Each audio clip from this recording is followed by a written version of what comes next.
Hi friends, நம்ம இன்றைக்கி இந்த வீடியோவில் நம்ம கார்டனை தான் க்ளீன் பண்ண போகிறோம். என்னென்னா நம்ம மாடி தோட்டம் இந்த மாதிரி தான் எல்லாம் பிடிச்சி அப்பப்போ உரம் போடக்குள்ளே கவரு அது இதுன்னு அதில் போட்டு வச்சுருந்தேன். ஸோ அதெல்லாம் அப்படி அப்படியே கிடக்குது. எல்லாமே மாற்றி அரேஞ்ச் பண்ண போகிறோம். எதுக்காகனா இன்றைக்கி அச்சுக்கு இன்றைக்கி தான் லாஸ்ட் எக்ஸாம். ஸோ ஸ்கூல் முடிய போகுது. 10 days லீவ் கொடுத்துருக்காங்க. ஸோ அம்மா வீட்டுக்கு தான் போக போகிறேன். அதனால தான் நம்ம செடி கொஞ்சம் வெயில் தாக்கு பிடிக்காத செடியெல்லாம் எடுத்து மாற்றி வச்சு நம்ம கார்டனிங் க்ளீன் பண்ணிக்கிட்டு அதுக்கப்புறமா கொஞ்சம் இப்படி இருக்கிறதெல்லாம் கொஞ்சம் நல்லா அழகாக மாற்றி வச்சுட்டு போகலாம் அப்படின்னு தான் ஐடியாவில் இருக்கிறேன். நம்ம கொஞ்சம் தண்ணியும் பிடிச்சி வச்சுருந்தோன்னா யாராவது நம்ம செடிக்கு பாவம் பார்த்து அப்பப்போ தண்ணி ஊற்றுவாங்க. ஸோ அதுக்காக தண்ணியும் பிடிச்சி வச்சு போகிறேன். ஃபஸ்ட்டு நம்ம இலையெல்லாம் க்ளீன் பண்ணணும். க்ளீன் பண்ணதுக்கப்புறமா அதில் இருக்கக்கூடிய புல் எல்லாமே எடுக்கணும்.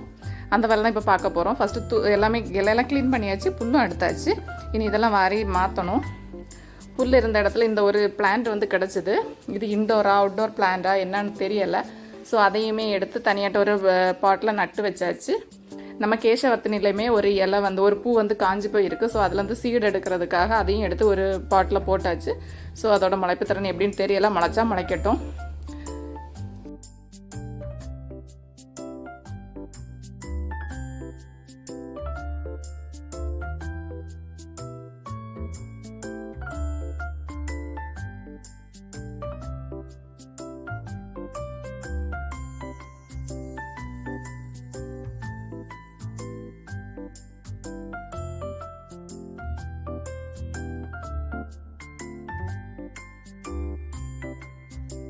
இப்போ நம்ம கார்டனை சூப்பராக அரேஞ்ச் பண்ணியாச்சு.